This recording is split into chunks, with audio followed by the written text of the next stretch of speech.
Saya percaya Indonesia itu akan menjadi orang Kristen. Banyak. Semakin kamu dianiaya, akan semakin banyak tunas yang bertumbuh di tengah-tengah dia. Sama seperti rumput-rumput ketika kamu semakin tebas mereka akan lebih giat bertumbuh. Tuhan tidak akan menyia-nyiakan penderitaan umatnya, miliknya yang kudus. Tuhan tidak akan menyia-nyiakan penderitaan miliknya yang maha tinggi. Tidak akan. Tapi itu akan menghasilkan buah pemberitaan. Kisah Para Rasul 1 ayat 8. Tetapi kamu akan menerima kuasa, kalau Roh Kudus turun ke atas kamu, dan kamu akan menjadi saksiku di Yerusalem dan di seluruh Yudea dan Samaria dan sampai ke ujung bumi.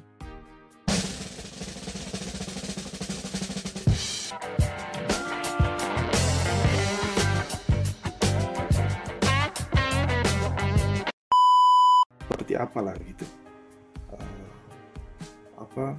Dari sisi perilaku seksual yang keliru, kira-kira begitu.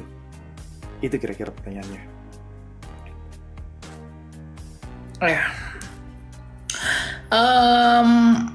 Bentar ya.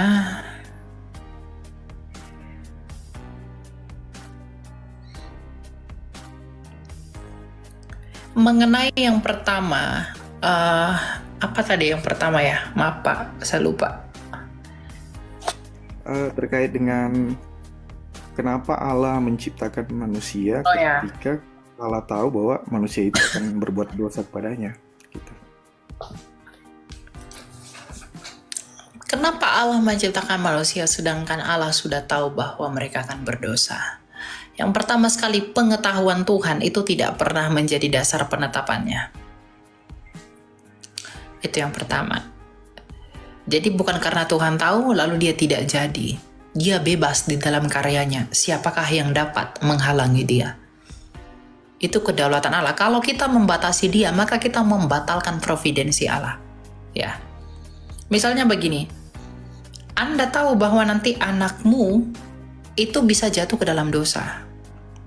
Bisa bandel, bisa baik. Bisa jadi orang gak benar, bisa jadi orang benar.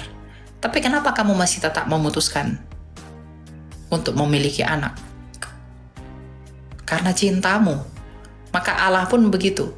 Oleh karena cintanya, dia tetap menciptakan manusia meskipun ia tahu bahwa manusia itu akan jatuh ke dalam dosa. Tapi pada saat yang sama, ketika manusia jatuh ke dalam dosa, pada saat yang sama, Allah itu menyediakan dan menyiapkan Mesias bagi mereka.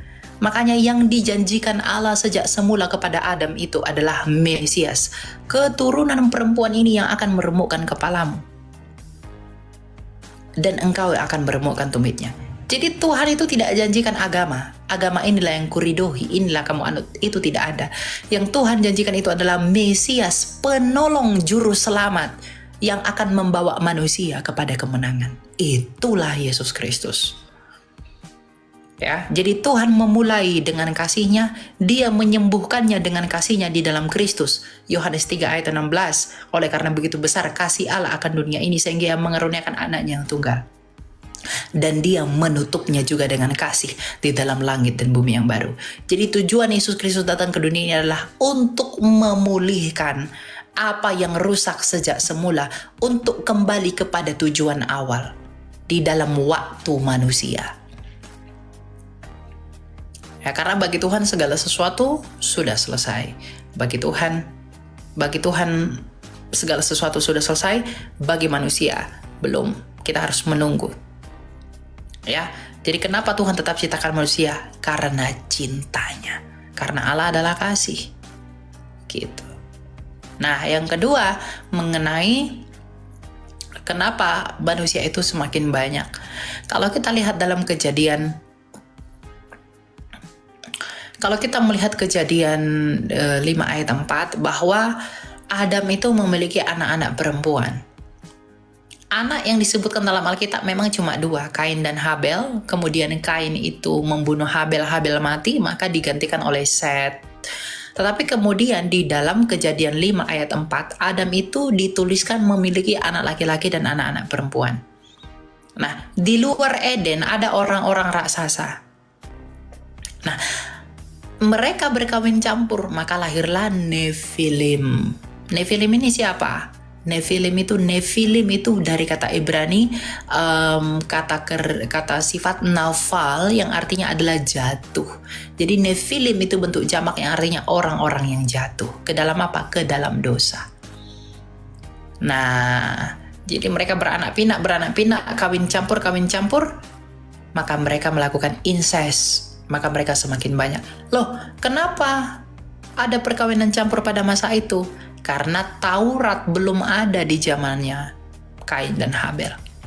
Ya, dilarang berkawin campur dengan sedarah itu baru di zamannya Musa. Di zaman Kain dan Habel Taurat belum ada.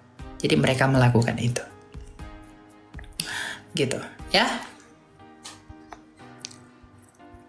Memang terkait dengan ada pandangan di awal mula penciptaan manusia itu ada incest yang terjadi antara. Betul ada incest.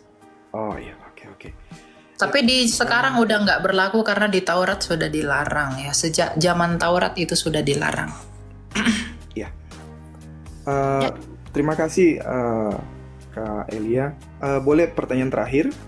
Ya, silakan. Ya, terakhir buat Kak Elia. Kalau pandangan Kak Elia terkait dengan perkembangan Kristen di Indonesia itu kira-kira seperti apa? Dilihat dari berbagai macam tekanan-tekanan dari sisi pembubaran gereja, penganiayaan dan lain-lain, dari sudut pandang Kak Elia seperti apa? Itu pertanyaan terakhir. Terima kasih sebelumnya Kak Elia. Selamat malam, shalom. Ya, sama-sama. Darahnya para rasul itu menghasilkan gereja. Makanya di dalam kitab Wahyu dikatakan oleh para kudus, kapan lama lagi? Berapa lama lagi engkau membalaskan darah kami?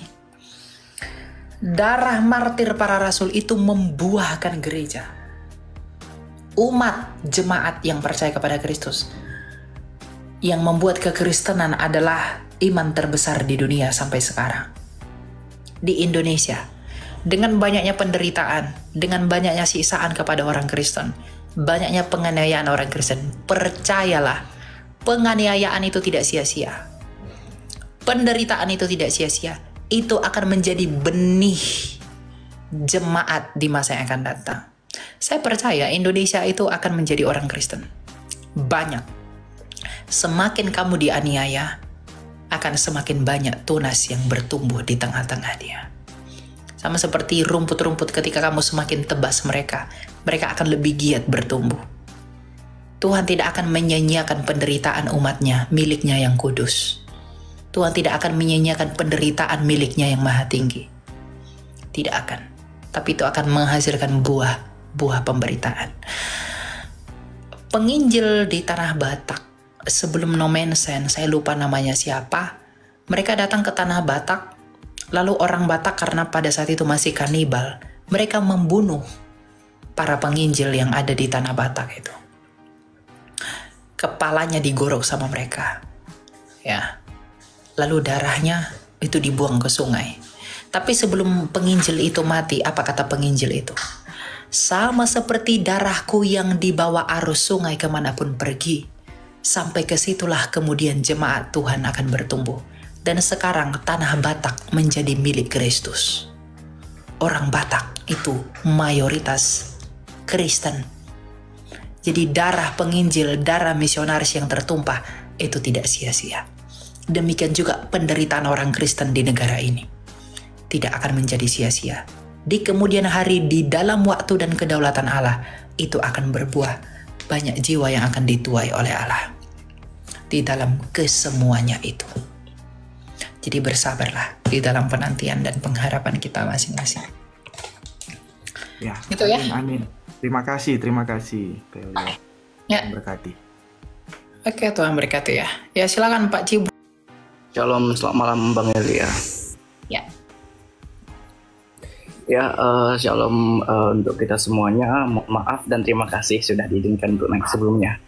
Ya. Oke, mungkin sebagai pengantar saya Bang Elia, begini Bang, saya punya beberapa teman yang tingkah lakunya ataupun perbuatannya jauh dari perintah dan larangan Tuhan.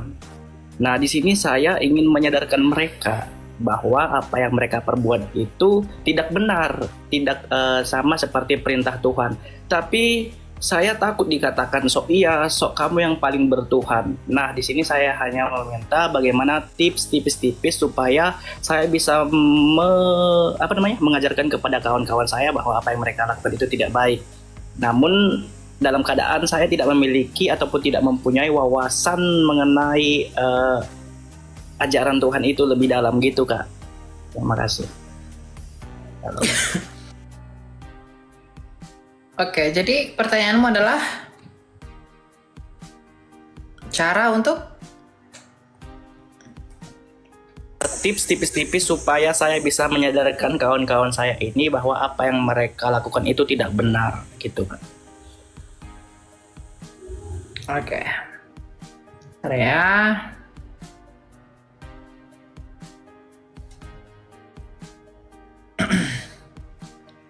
Kita baca Titus 3 ayat 10. Seorang bidat yang sudah 1-2 kali kau nasihati, hendaklah engkau jauhi. Di dalam terjemahan AYT 2018 dikatakan begini. Untuk orang yang menyebabkan perpecahan, peringatkan dia 1-2 kali, setelah itu jauhilah dia. Artinya apa? Kalau kamu sudah nasihati mereka, kamu sudah beritahu yang benar mengenai mereka, lalu mereka tidak mau dengar, ya, hempaskan debu dari kakimu. Kalau 1-2 kali kamu nasihati mereka nggak mau dengar, tinggalkan mereka, ya. Tapi bagaimana caranya? Gini, maksud yang baik harus disampaikan dengan cara yang baik. Kadang kita pun, saya secara pribadi sebagai apologet, yang saya sampaikan baik, tapi kadang cara saya itu menyandung orang. Kadang cara bicara, intonasi, ya, kata-kata yang saya gunakan untuk menyampaikan yang benar, itu kadang caranya tidak benar. Kadang bisa menyandung orang. Dan itu setiap hari harus dievaluasi. Nah, kamu kalau mau nasihati mereka, kalau kamu mau menyampaikan yang benar mengenai apa yang seharusnya kamu beritahu kepada mereka, coba lihat cara kamu menyampaikan bagaimana. Apakah dengan cara yang baik, atau malah maksud kamu baik tapi kamu malah jelek-jelekin dia secara pribadi, serang personal. Nah, hal-hal itu kan udah menimbulkan kebencian yang membuat mereka membuat benteng kepada kamu, membuat tembok sehingga apa yang kamu sampaikan mereka tidak mau terima. Ya, jadi berhikmat di dalam segala hal itu artinya adalah cerdik seperti ular dan tulus seperti merpati. Itu pengertiannya ya begitu. Ya, jadi bagaimana cara saya untuk menasihati mereka, memberitahu mereka dengan benar? Ya, kalau kamu dengan kata-kata mereka nggak mau dengar, coba dengan perbuatan. Atau mungkin kamu yang menjadi contoh. Ada loh orang kita ngomong baik, tapi kita sendiri nggak baik. Mereka nggak mau percaya. Wah, kamu ngomong begitu, kamu sendiri nggak begitu, ya gitu kan? Jadi jangan kita yang membuat mereka tersandung gitu. Tapi kalau mereka memang sendiri yang memilih untuk menyalahpahami kita, ya itu urusan mereka. Ya kan? Maksud kita baik, kita sampaikan dengan cara yang baik. Kita sampaikan dengan cara yang etis. Ya. Dan kita menghidupi apa yang kita sampaikan itu. Tetapi mereka nggak mau terima, malah mereka fitnah kita, hujat kita, dan lain-lain. Itu urusan mereka. Berarti mereka yang memilih untuk membebalkan hati mereka. Dan orang-orang seperti itu, menurut Titus 3 ayat 10 harus kamu jauhi. Jangan firman Allah itu sia-sia kepada orang-orang. Jangan kamu berikan mutiara kepada babi-babi. Dia tidak akan pernah pakai itu. Gitu, ya. Semangat selalu untuk pertobatkan orang. Terima kasih Kak, terima kasih Bang, dapat ayat masnya. Kasih ya Bang. Oke. Ya.